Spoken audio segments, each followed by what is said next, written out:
My girlfriend laughed. It's called having male friends, grow up. About her cozy gym selfies with her married trainer where they were practically grinding against each other. I said calmly, you're absolutely right, maturity is very important in relationships. Then I quietly forwarded all the photos to the trainer's wife along with screenshots of their flirty messages about their special workouts. All chaos broke loose. Now she's furious, you ruined everything over innocent photos. We were just friends working out together. You know that feeling when someone tells you you're overreacting, but deep down you know something's off? Yeah, that's exactly where this story begins. And trust me, by the end of it, you'll understand why sometimes the quiet ones are the most dangerous. My name's Oscar, and I'm about to tell you about the most satisfying revenge I've ever executed. But first, let me ask you something, have you ever been gaslit so hard that you started questioning your own sanity? Because that's exactly what happened to me, until I decided to turn the tables. It was a Tuesday morning when everything unraveled. I was sitting in my kitchen, scrolling through my phone while drinking my coffee, when Clara burst through the front door like a hurricane. Her gym bag was slung over her shoulder, her face was flushed from her workout, and she had that particular glow that comes from. Well, let's just say it wasn't entirely from the treadmill. Hey babe, she called out, barely glancing my way as she headed straight for the shower. But something made me look twice at her phone, which she'd carelessly tossed onto the counter. The screen was still lit up, and I could see a notification from someone named Henry, flex biceps emoji. Now, I'm not usually the type to snoop. In fact, I pride myself on being the trusting boyfriend. But you know how your gut sometimes screams at you? Mine was practically shouting. The notification preview showed just enough, that last set was incredible. You really know how to push me to my limits, winking face emoji. My coffee suddenly tasted bitter. Clara, I called out over the sound of running water. Who's Henry?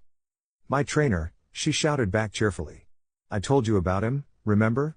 He's helping me with my form. Right. Her form. That's what we were calling it now. Let me take you back 3 months earlier, because that's when this whole mess started.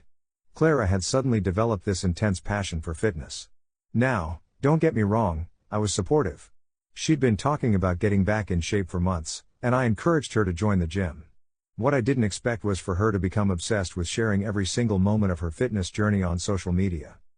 But here's the thing that made my skin crawl, every single photo featured her trainer, Henry. And these weren't your typical look at my progress shots. These were intimate, posed, deliberate. Picture this, Clara leaning back against Henry during what she called resistance training, his hands positioned dangerously close to places they had no business being. Another shot showed them during partner stretches where she was basically draped over him.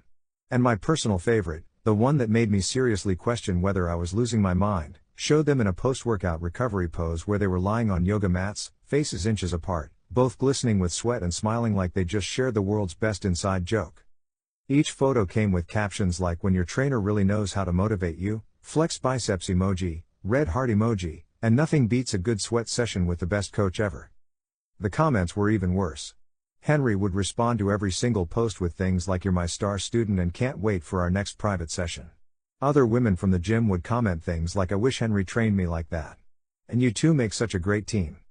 When I tried to bring it up, Clara would laugh it off. Oscar, you're being ridiculous. He's married. It's called having male friends, grow up.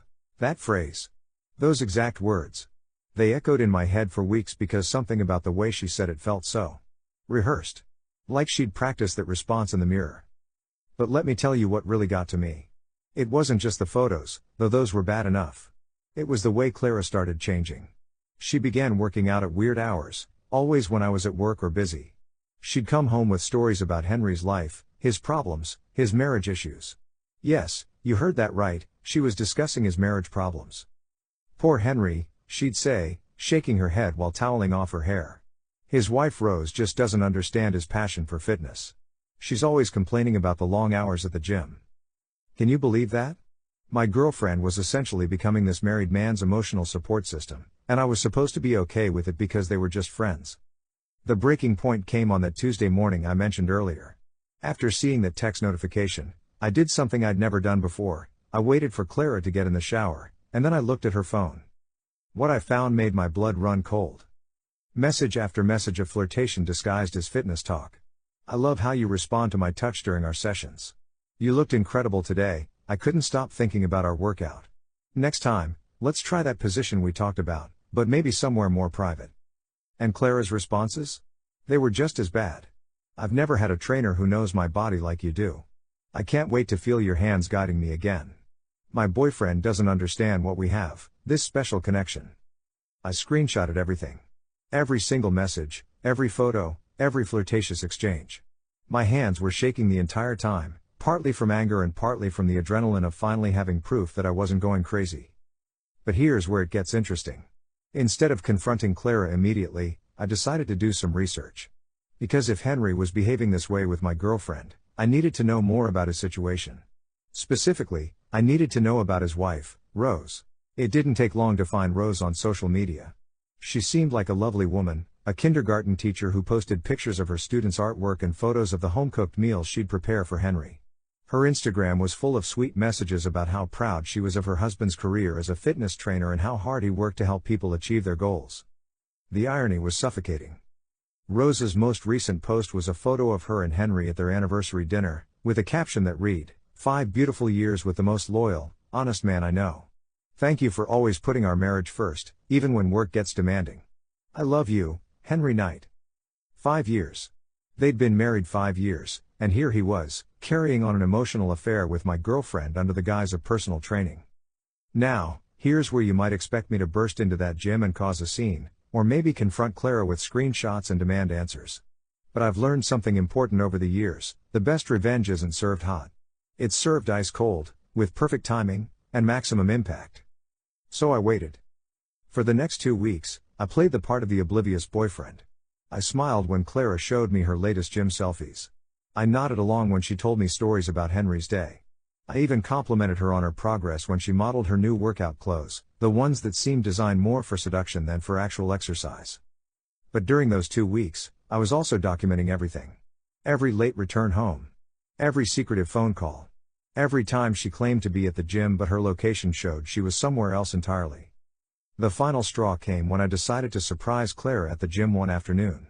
She'd told me she had a session with Henry at 3 p.m., so I showed up at 3:30 with her favorite smoothie, thinking I'd be the sweet, supportive boyfriend. The front desk girl looked confused when I asked for Clara Rivers. I'm sorry, but Clara doesn't have any sessions today. In fact, she hasn't been here all week. All week. I drove home in a daze, my mind racing. If Clara wasn't at the gym, where was she? And if she wasn't at the gym, what were all those post-workout photos about? That evening, Clara walked through the door at her usual time, gym bag in hand, hair perfectly tousled in that post-workout way. Hey babe. She called out cheerfully. Henry really pushed me today. I'm exhausted. I looked at her, really looked at her, and realized that everything about her was a performance. The slightly flushed cheeks that I'd attributed to exercise? Makeup. The tousled hair? Carefully styled. Even the way she was slightly out of breath seemed calculated. How was your session? I asked casually. Oh, you know Henry, she laughed, pulling out her phone to show me the day's photos. He's got me doing these new partner exercises. Look at this. The photo showed Clara and Henry in what could generously be called an intimate embrace, under the pretense of some kind of balance training. They were both smiling at the camera, but their bodies were pressed together in a way that made my stomach turn. Looks intense, I said, my voice carefully neutral. It really is. Henry says I'm his most dedicated student. He's even started giving me extra attention during our sessions. I bet he has. That night, after Clara fell asleep, I made my decision.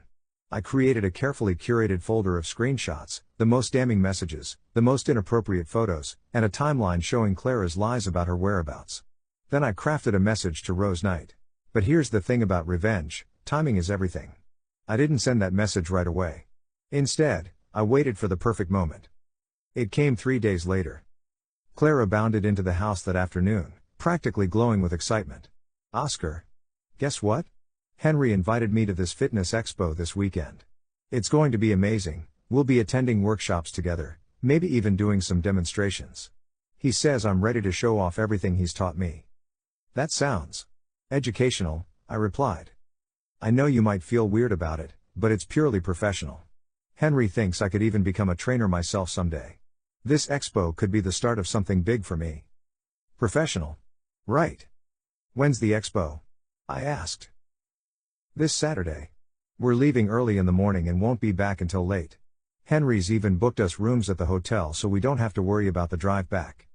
Rooms. Plural. Sure, Clara. That's exciting, I said, pulling out my phone. I'm really happy for you. And that's when I hit send. The message to Rose was simple and straightforward. Hi Rose, I don't know you, but I think you deserve to know what your husband has been doing. I'm attaching screenshots of messages between Henry and my girlfriend Clara, along with photos they've been taking together. I found out today that they're planning to spend the weekend together at a hotel for what Clara tells me is a fitness expo. I thought you should know before that happens. Then I attached everything. Every screenshot, every inappropriate photo, every lie Clara had told about her whereabouts. I sent the message at 6 p.m. on Friday evening. The explosion happened faster than I expected. At 6:47 p.m., my phone rang. Unknown number. Is this Oscar? The voice was shaky but determined. Yes. This is Rose Knight. We need to talk. What followed was a 2-hour conversation that revealed things I hadn't even suspected. Turns out, Clara and Henry's friendship had been going on for months longer than I thought. Rose had been finding evidence too: late-night phone calls, unexplained absences, credit card charges for hotels and restaurants that Henry couldn't explain. I confronted him about it last month, Rose told me, her voice thick with emotion. He swore it was nothing, just a professional relationship with a client. He made me feel crazy for even questioning it. Sound familiar? But here's where Rose proved she was much smarter than either Henry or Clara gave her credit for. She'd been quietly building her own case, documenting his lies and gathering evidence. My message was just the final piece she needed. I've already filed for divorce, she told me. My lawyer says I have grounds for alienation of affection, and with these messages you've sent me, Henry's going to lose a lot more than just our marriage. We agreed to coordinate our efforts. Rose would confront Henry on Saturday morning, right before he was supposed to leave for the expo with Clara. I would handle Clara. Saturday morning arrived with a sense of poetic justice. Clara was up early, humming while she packed her overnight bag. She'd taken extra care with her appearance, hair styled, makeup perfect, wearing an outfit that was definitely not expo appropriate. I'm so excited about today, she said, checking her reflection one more time. Henry says this expo is going to change my life. I bet it will, I agreed. She was just reaching for her car keys when her phone rang. Henry's name flashed on the screen. Hey babe. She answered cheerfully. I'm just about to leave. But instead of Henry's voice, I heard a woman speaking. Rose. Is this Clara Rivers? Rose's voice was calm but deadly serious. Clara's face went white. Who? Who is this? This is Rose Knight. Henry's wife. We need to talk. I watched Clara's entire world crumble in real time. Her carefully constructed facade fell away, and for the first time in months, I saw her genuine emotion, panic. I don't know what you're talking about, Clara stammered. Really? Because I have screenshots of messages where you tell my husband that your boyfriend doesn't understand your special connection. I have photos of you two in positions that would make a yoga instructor blush. And I have credit card statements showing that Henry has been paying for hotel rooms on the same days you've been lying to Oscar about your whereabouts. Clara looked at me, and I could see the moment she realized I was behind this. Oscar, she whispered. Clara, I replied calmly. It's called having consequences for your actions. Grow up. Rose continued talking on the phone, and I could hear every word. Your little fitness expo today? It's cancelled. Henry is currently sitting in his lawyer's office, trying to figure out how much this affair is going to cost him in the divorce. Turns out, adultery has some pretty expensive consequences in our state. Clara sank onto the couch, her perfectly styled hair falling in her face. And Clara, Rose continued, I want you to know that I'm sending copies of all these messages to your employer. I looked you up, you work at that elementary school, right? As a teacher's aide? I think they'd be very interested to know the kind of judgment you show in your personal life. That's when Clara finally snapped. This is insane. She screamed, jumping up from the couch. We were just friends. Working out together. You're all crazy. But Rose wasn't finished. Friends don't send photos of themselves in compromising positions. Friends don't lie to their partners about where they're spending their time. And friends definitely don't plan romantic getaways while pretending they're business trips. Clara turned to me, her eyes wild with desperation. Oscar, you have to believe me. Nothing happened. We were just. Just what? I asked quietly. Just lying? Just sneaking around? Just making plans to spend the weekend in a hotel together? It wasn't like that. Then what was it like, Clara? Because from where I'm sitting, it looks exactly like what it is, an affair. She tried a different approach, suddenly switching to tears. I made a mistake, okay? I got caught up in the attention, but nothing physical happened. We never actually. Does that matter? I asked. Does the fact that you maybe didn't physically cheat make the emotional cheating okay? Does it make the lying okay? The gaslighting? The making me feel crazy for months when I knew something was wrong? Rose had finished her call with Clara and was now talking to me. Oscar, Henry just confessed everything. Apparently, they've been meeting at hotels for the past 6 weeks. This expo weekend was supposed to be when they finally. Well, you can imagine.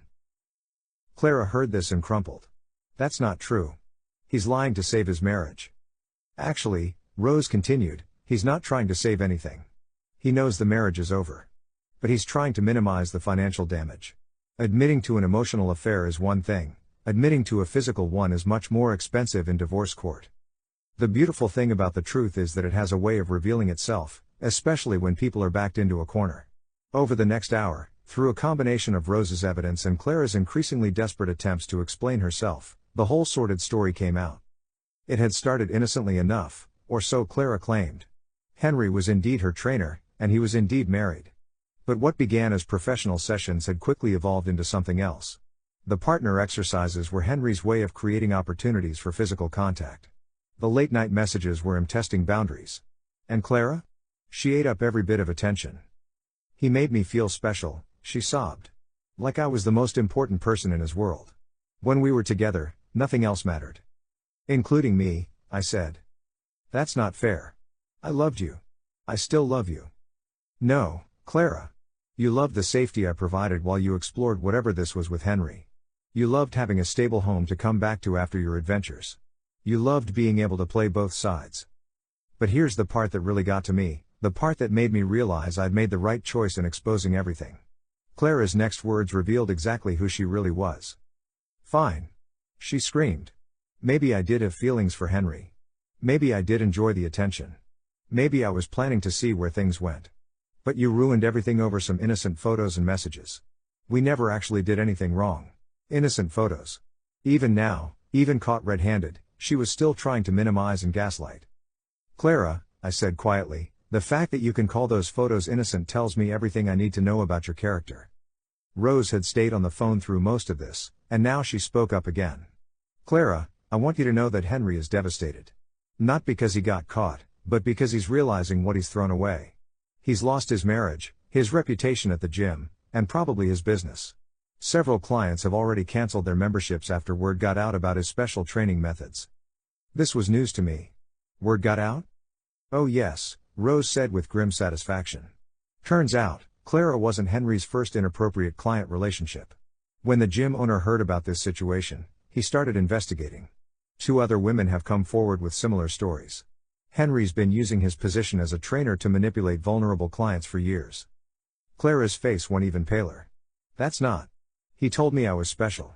That what we had was unique. And there it was, the final nail in the coffin. Clara was just another conquest in Henry's pattern of behavior. The special connection she thought they shared was actually a well-practiced routine he'd used on multiple women. Let me ask you something, have you ever watched someone's entire worldview collapse in real time? It's both satisfying and deeply sad. Clara sat there, realizing that not only had she destroyed our relationship, but she'd done it for a man who had been playing the same game with other women. Rose was still talking. The gym fired him this morning. His personal training certifications are under review. And several of his former clients are considering legal action. Legal action? Clara whispered. Sexual harassment, abuse of professional position, that sort of thing. Apparently, using your role as a trainer to seduce clients is frowned upon in the fitness industry. Who knew? The room fell silent except for Clara's quiet sobbing. But I wasn't done yet. You see, while all this drama was unfolding, I'd been making my own preparations. Because the thing about revenge is that it's not just about exposing the truth, it's about ensuring that the consequences are thorough and lasting. Clara, I said gently, I need you to pack your things and leave. What? She looked up at me with swollen eyes. This is my apartment. My lease, my furniture, my life. You need to leave. But where will I go? That's not my problem anymore. Oscar, please. Can't we work through this? I made a mistake, but we can fix this. I looked at her, really looked at her, and felt nothing. No anger, no sadness, no love. Just emptiness where my feelings for her used to be. Clara, you didn't make a mistake. You made a series of choices, over months, that prioritized your own desires over our relationship. You lied to me, gaslit me, and made me question my own sanity. The woman I fell in love with would never have done those things, which means either you've changed fundamentally, or you were never that woman to begin with. She tried one more time. But I love you. No, you love the idea of me. You love the security I represent. You love having someone to fall back on when your adventures don't work out. But love? Real love involves respect, honesty, and consideration. You've shown me none of those things. Rose had been listening to this entire exchange, and now she spoke up. Clara, I'm going to give you some advice. From one woman to another. Stop trying to minimize what you did. Stop calling it innocent. Stop blaming Oscar for having a normal human reaction to being betrayed. Take responsibility for your choices, learn from them, and try to become a better person. And Clara? I added. Next time you're in a relationship, remember that having male friends and carrying on an emotional affair are two completely different things.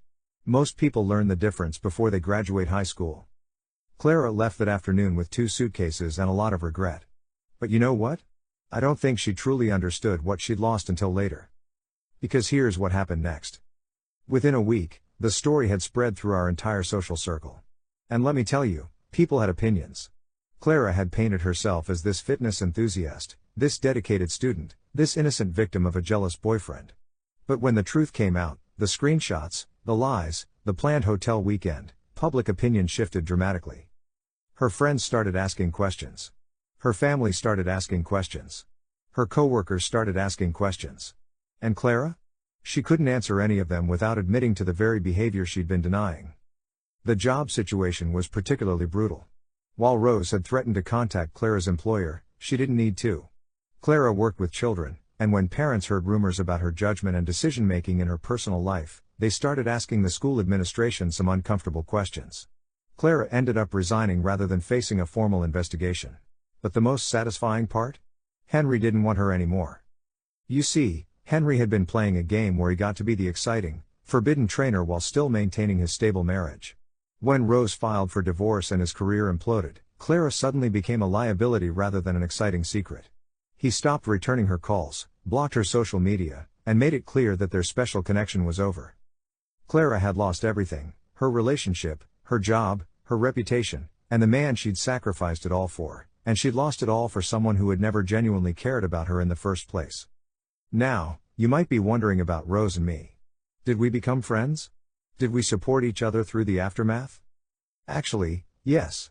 Rose turned out to be an incredibly strong, intelligent woman who deserves so much better than Henry. We stayed in touch throughout her divorce proceedings, and I was able to provide testimony about Clara and Henry's relationship that helped Rose get a very favorable settlement. But more than that, Rose taught me something important about self-respect.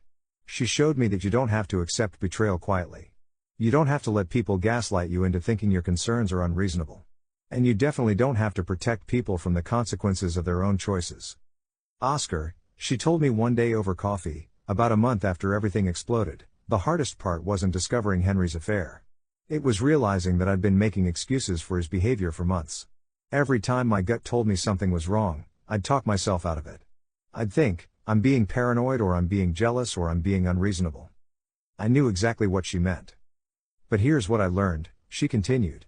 Trust your instincts. If something feels wrong, it probably is. And if someone tries to make you feel crazy for having normal human reactions to their suspicious behavior, that tells you everything you need to know about their character. As for Clara, I heard through mutual friends that she eventually moved back in with her parents and started working at a different school district. Apparently, she told people that I'd overreacted to some innocent friendship and ruined her life over nothing. Some people never learn. But I learned something too. I learned that revenge isn't always about dramatic confrontations or elaborate schemes. Sometimes, the most powerful revenge is simply refusing to protect someone from the natural consequences of their actions. Sometimes, it's just telling the truth and letting the chips fall where they may. Clara wanted to have her cake and eat it too. She wanted the excitement of an affair and the security of a relationship. She wanted to explore her feelings for Henry while keeping me as a backup plan. She wanted to gaslight me into accepting behavior that any reasonable person would find unacceptable. But life doesn't work that way. Actions have consequences. Lies get exposed. And people who betray trust eventually find themselves alone with the results of their choices. The most satisfying part of this whole experience wasn't seeing Clara suffer, though I won't lie, there was some satisfaction in that. The most satisfying part was reclaiming my own reality. For months, I'd been made to feel like I was the problem, like my concerns were unreasonable, like my discomfort with the situation was a character flaw. But I wasn't the problem. My concerns were completely reasonable. And my discomfort was a normal human response to being betrayed and lied to. When people ask me if I regret how I handled the situation, my answer is always the same: absolutely not. I could have confronted Clara privately, given her a chance to end things with Henry quietly, maybe even tried to work through it together. But here's the thing, she'd already proven that she couldn't be trusted with private conversations. She'd already shown that she would lie, minimize, and gaslight rather than take responsibility for her actions. By exposing everything simultaneously to both Rose and Clara, I ensured that the truth came out completely and that no one could control the narrative or manipulate the situation further. And you know what? I think I did Clara a favor, even though she'll never see it that way. I forced her to face the reality of her choices instead of letting her continue living in a fantasy where she could have everything without consequences. That's not helping someone, that's enabling them. 6 months later, I'm in a much better place. I'm dating someone new, someone who understands that having male friends and carrying on an emotional affair are completely different things. Someone who doesn't make me feel crazy for having normal human emotions. Someone who respects our relationship enough to maintain appropriate boundaries with other people. Clara? Last I heard, she was still single, still living with her parents, and still telling anyone who would listen that she was the victim in all of this. But here's the thing about the truth, it doesn't change just because someone refuses to accept it. Clara can tell herself whatever story she needs to sleep at night, but the facts remain the same. She chose to betray our relationship. She chose to lie and manipulate. She chose to prioritize her feelings for another man over her commitment to me. And I chose not to be a victim of those choices. So let me ask you one final question. If you were in my position, what would you have done? Would you have confronted Clara privately and given her a chance to come clean? Would you have tried to work through it, maybe with counseling? Or would you have done exactly what I did, exposed everything and let the truth speak for itself? Because I'll tell you right now, I sleep better at night knowing that I chose honesty over enabling, consequences over complicity, and self-respect over false peace. And that, my friend, is what I call a happy ending. The truth has a way of setting everyone free, even when that freedom is painful. Clara is free to find someone who will accept her behavior. Henry is free to face the consequences of his pattern of manipulation. Rose is free from a marriage built on lies. And I'm free from a relationship that was slowly destroying my sense of reality. Sometimes the most powerful thing you can do is simply refuse to participate in someone else's deception. Sometimes the best revenge is just letting the truth be the truth. And sometimes, growing up means recognizing that you deserve better than someone who would rather gaslight you than respect you. Clara was right about one thing, maturity is very important in relationships. It's just too bad she never learned what real maturity looks like. But let me tell you about the aftermath, because that's where this story gets really interesting. You see, the immediate explosion was just the beginning. The real consequences unfolded over the following months, and they were more far-reaching than any of us had anticipated. About 2 weeks after Clara moved out, I got a call from someone I hadn't expected, Henry's gym owner, Felix Brooks. Apparently, word of the Henry situation had spread quickly through the fitness community, and Felix was doing damage control. "Oscar," he said, his voice tired, "I know this is awkward, but I need to ask you some questions about Henry Knight and your former girlfriend." It turned out that my revelation to Rose had opened a much bigger can of worms than I'd realized. When Rose confronted Henry with the evidence, he'd initially tried to deny everything. But faced with screenshots and photographic evidence, he'd eventually broken down and confessed not just to the affair with Clara, but to inappropriate relationships with several other clients over the years. "We're conducting a full investigation," Felix explained. "And we need to understand the scope of Henry's behavior. Rose mentioned that you have documentation of his interactions with Clara." I shared everything I had with Felix, and what he told me next made my blood boil. Henry hadn't just been carrying on with Clara, he'd been systematically targeting vulnerable women at the gym for years. Single mothers struggling with self-esteem issues. Women going through divorces. Anyone who seemed emotionally fragile or seeking validation. He had a type, Felix said grimly. Women who were dealing with relationship problems, body image issues, or major life changes. He'd offer them special attention and personalized training, then gradually escalate the physical contact and emotional manipulation. Do you know what's really twisted about that? Clara had been going through a rough patch when she started at the gym. She'd been feeling insecure about her appearance, questioning whether I found her attractive anymore, dealing with some family stress. Henry had identified her vulnerability and exploited it perfectly. But here's where the story takes an unexpected turn. About a month after everything exploded, I got a text from an unknown number. "This is Belle Fletcher. I think we need to talk." Belle, it turned out, was one of Henry's former clients. She'd heard about the Clara situation through the gym's grapevine and wanted to share her own story. We met for coffee, and what she told me was both shocking and sadly familiar. "Henry did the same thing to me about a year ago," she said, stirring her latte nervously. "The special training sessions, the inappropriate touching disguised as form correction, the late-night messages about my progress. I was going through a divorce at the time, and he made me feel desirable and special when I was at my lowest point." Belle's story was almost identical to Clara's, right down to the hotel room propositions and the gaslighting when she started to feel uncomfortable. The only difference was that Belle had recognized the manipulation before it went too far and switched to a different gym. "I tried to report him to the gym management," she continued, "but Henry was their star trainer. He brought in a lot of revenue, and I didn't have proof. They basically told me that if I was uncomfortable, I should find a different trainer." That's when I realized something important. Clara wasn't just a cheater, she was a victim too. Not that it excused her behavior toward me, but it helped me understand how she'd gotten caught up in Henry's web of manipulation. But you know what? Understanding Clara's situation didn't make me feel sorry for her. Because here's the difference between Belle and Clara. When Belle realized what was happening, she removed herself from the situation. Clara, on the other hand, leaned into it and chose to deceive me rather than deal with the reality of what was happening.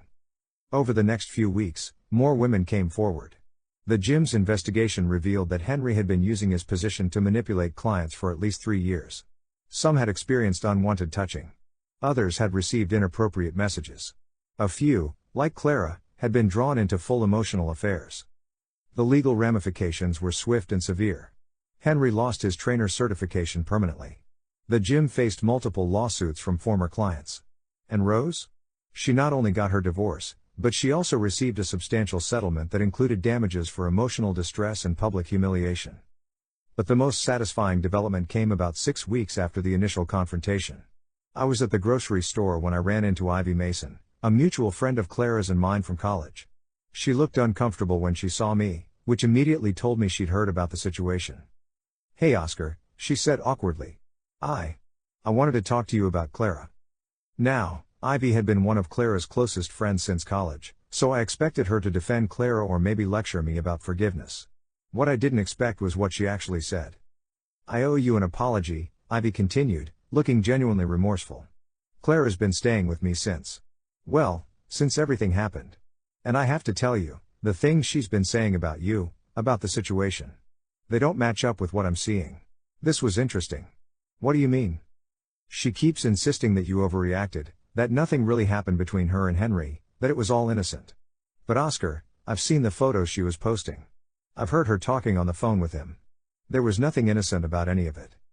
Ivy went on to tell me that Clara had been painting herself as the victim to anyone who would listen, claiming I was controlling and jealous, that I'd ruined her life over a friendship. But the people who knew Clara well weren't buying it. "The thing is," Ivy said, "Clara's always been. How do I put this nicely? She's always been good at bending the truth to make herself look better. But this time, there's too much evidence.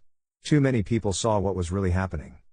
What Ivy told me next really drove home how thoroughly Clara had burned her bridges. Apparently, Clara had been asking friends to lie for her, to provide alibis for times when she claimed to be with them but was actually with Henry. She'd asked Ivy to tell me that Clara had been at her house during several evenings when she was actually at hotels with Henry. "I refused," Ivy said firmly. "I told her I wouldn't be part of her deception anymore. And you know what she said? She said I was supposed to support her as a friend, regardless of what she'd done." Can you believe that? Even after everything came out, Clara still thought her friends should help her maintain her lies. But here's where the story gets really wild. About 2 months after Clara moved out, I got a friend request on social media from someone named Pearl Sterling. I didn't recognize the name, but when I looked at her profile, I realized she was another one of Henry's former clients. Pearl sent me a message that changed everything I thought I knew about the situation. "I know this might sound crazy, But I think Clara and Henry have been planning this whole thing for a lot longer than anyone realizes. According to Pearl, she'd been at the gym one evening about 6 months earlier when she overheard Clara and Henry talking in the break room. They weren't just flirting, they were strategizing. Clara was talking about how she needed to be careful because her boyfriend was getting suspicious, Pearl told me when we met to discuss what she'd heard. And Henry was giving her advice on how to throw you off the scent. He told her to invite you to the gym more often, to post more photos of her workouts with other trainers, to make it seem like her relationship with him was just part of her general fitness journey. This revelation hit me like a truck. All those times Clara had suggested I come to the gym with her, all those photos with other trainers, all those conversations about how fitness was becoming such an important part of her life, it had all been a calculated misdirection campaign. But that's not even the worst part, Pearl continued. Henry was bragging about how easy it was to manipulate you. He said you were the type of guy who would ignore red flags if Clara just called you insecure or controlling. He actually laughed about how she had you trained. Trained? Like I was some kind of pet. That's when I realized that my revenge, satisfying as it had been, wasn't complete. Because Clara and Henry hadn't just betrayed their respective partners, they'd actively conspired to gaslight and manipulate us. This wasn't a case of people getting caught up in emotions and making poor decisions. This was premeditated deception. I shared Pearl's information with Rose, who was as shocked as I was. By this point, Rose and I had become genuine friends, bonded by our shared experience of being systematically lied to by people we'd trusted. This changes everything, Rose said when I told her about Pearl's revelations. My lawyer needs to hear about this. If Henry was coaching Clara on how to deceive you, that shows a level of planning and conspiracy that could affect both our cases. You see, Rose's divorce proceedings were still ongoing, and evidence of Henry's calculated manipulation could impact the settlement. And for me? Well, it confirmed that every instinct I'd had about the situation had been correct. But the story doesn't end there, because Clara made one more crucial mistake. About 3 months after our breakup, I was having dinner with some friends when one of them, Charlie Cooper, mentioned something that made my blood run cold. You know, Charlie said casually, I ran into Clara last week at that new restaurant downtown. She was with some guy, not Henry, someone I didn't recognize. They seemed pretty cozy. My friend Hope, who was sitting across from me, nearly choked on her wine. Wait, what? Clara's seeing someone new already? Yeah, Charlie continued, oblivious to the bombshell he just dropped. She introduced him as her boyfriend. Said they'd been together for about a month. Now, you might think I'd be hurt or jealous hearing that Clara had moved on so quickly. But actually, I felt something completely different, vindication. Because if Clara was already in a new relationship just 3 months after our breakup, it meant she'd never been as devastated by our split as she'd claimed to be. But here's where it gets interesting. Hope, who's always been a bit of a detective when it comes to social media, decided to do some digging. Within a few days, she'd figured out who Clara's new boyfriend was, a married man named Arthur Rivers who worked at the same school district where Clara had gotten her new job. Oscar, Hope told me, her voice filled with disbelief, Clara's doing it again. This guy Arthur is married with 2 kids, and Clara is posting photos with him that look awfully familiar.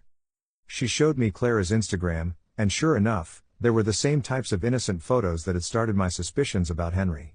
Clara and Arthur at school events, Clara and Arthur at professional development workshops, Clara and Arthur at lunch meetings that looked suspiciously like dates. The captions were nearly identical too, working with the best colleague ever. And nothing beats collaborating with someone who really gets you. It was like watching a rerun of a show I'd already seen. Clara had learned nothing from the Henry situation. She'd simply found a new married man to pursue and was using the exact same playbook. But here's where life delivered its own form of poetic justice. Remember how I mentioned that Rose and I had stayed friends? Well, Rose had also become friends with Arthur's wife, Jane Rivers, through their kids' school activities. When Hope showed me Clara's photos, I realized I had a moral obligation to warn Jane about what was happening. I called Rose and explained the situation. Rose, I think Clara is targeting another married man, and his wife is someone you know. Rose was quiet for a long moment. Are you sure about this, Oscar? Because if you're right, this means Clara hasn't learned anything from what happened with Henry. I'm sure. And I think Jane deserves to know what she's dealing with before it goes too far. Rose agreed to approach Jane carefully, sharing what we'd learned about Clara's pattern of behavior without making accusations about the current situation. The goal wasn't to cause drama, but to give Jane the information she needed to make informed decisions about her marriage. What happened next was both predictable and deeply satisfying. Jane had actually been feeling uneasy about Clara's presence in Arthur's work life for weeks. Clara had been staying late for collaboration sessions, texting Arthur about work projects at all hours, and finding excuses to be involved in events that didn't really require her participation. When Rose shared our history with Clara, the pattern of pursuing married men, the manipulation, the gaslighting, Jane realized that her instincts had been correct. She approached Arthur with the information, and unlike Henry, Arthur immediately recognized the danger he was in. Arthur had apparently been flattered by Clara's attention but hadn't realized how calculated her behavior was. When Jane showed him the evidence of Clara's past behavior, he was horrified. He immediately set strict professional boundaries with Clara and informed their supervisor about the situation. The result? Clara was quietly transferred to a different school within the district, officially for better resource allocation but really to separate her from Arthur. Now, let me ask you something. What do you think Clara's reaction was when she realized her new target had been warned about her behavior? If you guessed that she blamed me, you'd be absolutely right. I found out about Clara's reaction through Ivy, who had finally gotten fed up with Clara's victim mentality and decided to distance herself from the friendship. Clara is convinced that you're stalking her, Ivy told me during another chance encounter at the grocery store. She thinks you're systematically ruining her life by telling people about Henry. Am I stalking her? I asked, genuinely curious about Ivy's perspective. Of course not, Ivy said with a laugh. You're not following her around or monitoring her behavior. You're just sharing factual information about her past actions when it becomes relevant to warn other potential victims. There's a big difference. And that's exactly right. I wasn't seeking out opportunities to hurt Clara. But when I became aware that she was potentially targeting another married man, I felt obligated to share what I knew with people who could be affected by her behavior. The truth is, Clara had established a pattern, and patterns are important information when it comes to protecting people from harm. By this point, it had been almost 6 months since our breakup, and I was genuinely moving on with my life. I'd started dating Eve Hunter, a wonderful woman I'd met through mutual friends who had absolutely no connection to gyms, fitness trainers, or complicated relationship drama. Eve knew about my history with Clara. I'd been completely honest about what had happened, and she appreciated that I'd handled the situation with integrity rather than drama.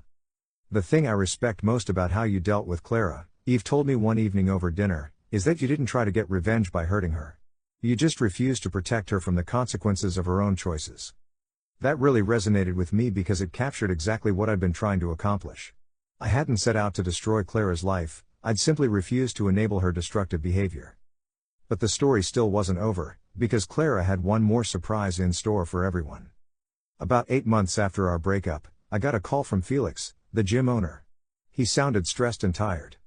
Oscar, I'm sorry to bother you again, but we have a situation.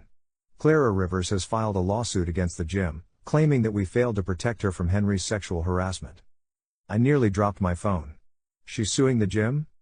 Yes, and she's claiming that Henry's behavior toward her was unwelcome and that we should have intervened. Her lawyer is arguing that the gym created a hostile environment that enabled Henry's predatory behavior. Now, on the surface, this might sound reasonable. After all, Henry had been manipulating and harassing female clients, and the gym had failed to stop him. But here's where Clara's lawsuit became particularly twisted. The problem, Felix continued, is that Clara's own messages and social media posts directly contradict her claims. She wasn't a victim of unwelcome harassment, she was an active participant in an emotional affair. Her own evidence proves that she was encouraging Henry's behavior. Felix was calling because he needed me to testify about what I'd witnessed and documented. Clara's lawsuit was essentially asking the gym to pay her damages for a situation that she had willingly participated in and had actively concealed from everyone, including me. She's trying to rewrite history, Felix said. She wants to be compensated for being a victim of the very behavior she helped facilitate. The legal proceedings were fascinating and infuriating in equal measure. Clara's lawyer tried to argue that Henry's position of authority as a trainer meant that Clara couldn't truly consent to their relationship, even though she was an adult who had actively pursued and encouraged the affair.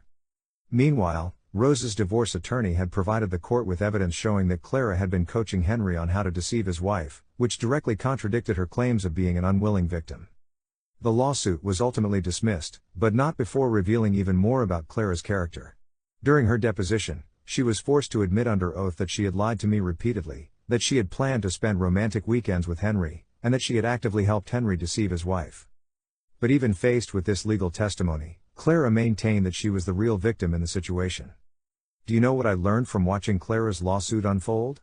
I learned that some people are so committed to avoiding responsibility for their actions that they'll go to extraordinary lengths to recast themselves as victims, even when doing so requires them to lie under oath and betray their own documented behavior. Clara could have learned from her mistakes. She could have taken responsibility for her choices, made genuine amends, and worked to become a better person. Instead, she chose to double down on deception and manipulation, ultimately making her situation much worse. The final chapter of this story came almost exactly 1 year after our breakup. I was at a coffee shop with Eve when who should walk in but Clara herself. She looked tired, stressed, and significantly older than her years. Our eyes met across the cafe, and for a moment, I thought she might approach me. Instead, she quickly looked away and found a table as far from us as possible. "Is that her?" Eve asked quietly. "That's her." Eve studied Clara for a moment, then turned back to me. "She looks miserable." And she did. Clara looked like someone who had spent a year fighting battles she couldn't win, alienating people who had cared about her, and refusing to accept responsibility for the consequences of her own choices. As we were leaving, Clara finally approached me. "Oscar," she said, her voice barely above a whisper. "Can we talk?" I looked at her for a long moment, then said, "Clara, I think we've said everything we need to say to each other." "Please," she said, and I could hear the desperation in her voice. I need you to know that I never meant for things to go so far. I made mistakes, but I never wanted to hurt you." For a split second, I felt a flicker of the compassion I'd once had for her. But then I remembered the months of gaslighting, the systematic deception, the way she'd made me question my own sanity. "Clara," I said gently but firmly, "the problem was never that you made mistakes. The problem was that you refused to take responsibility for them. Even now, you're calling them mistakes instead of choices. Until you can honestly examine your own behavior and take real responsibility for it, you're going to keep hurting people and wondering why your relationships don't work." She started to respond, but I held up my hand. "I genuinely hope you find peace and happiness," I continued. "But I also hope you understand that finding peace starts with being honest with yourself about who you are and what you've done. I can't help you with that journey, and I don't want to be part of it." Clara nodded, tears in her eyes, and walked away. I never saw her again. As Eve and I walked to our car, she squeezed my hand. "How do you feel?" "Honestly? I feel free," I said. "For the first time since this whole thing started, I feel completely free of it." And that's how this story really ends, not with dramatic confrontations or elaborate revenge schemes, but with the simple recognition that sometimes the best thing you can do for yourself is to refuse to participate in someone else's dysfunction. Clara spent a year trying to avoid the consequences of her choices, and in doing so, she made her life infinitely more complicated and painful than it needed to be. Meanwhile, I spent that same year building a healthier relationship, developing better boundaries, and learning to trust my instincts. The truth is, revenge isn't about making someone else suffer, it's about refusing to suffer alongside them. It's about choosing your own peace over their chaos. It's about recognizing that you can't force someone to be better, but you can absolutely refuse to enable them to be worse. So let me leave you with one final thought. If someone in your life is making you question your own reality, if they're gaslighting you into accepting behavior that feels wrong, if they're asking you to ignore your instincts in the name of trust or love, listen to your gut. Trust yourself. And remember that real love doesn't require you to ignore red flags or accept disrespect. Clara was right about one thing: maturity is very important in relationships. But real maturity isn't about accepting unacceptable behavior. It's about having the wisdom to recognize when someone's actions don't match their words, the courage to trust your own perceptions, and the strength to choose yourself when someone else won't choose you. And sometimes, the most mature thing you can do is simply walk away and let the truth speak for itself. That, my friend, is what I learned from the whole mess with Clara and Henry. And you know what? I wouldn't change a thing about how I handled it, because it led me to exactly where I needed to be: free, honest, and surrounded by people who actually deserve my trust. Sometimes the best revenge really is living well. But first, you have to be willing to stop participating in your own destruction. And that's a choice only you can make.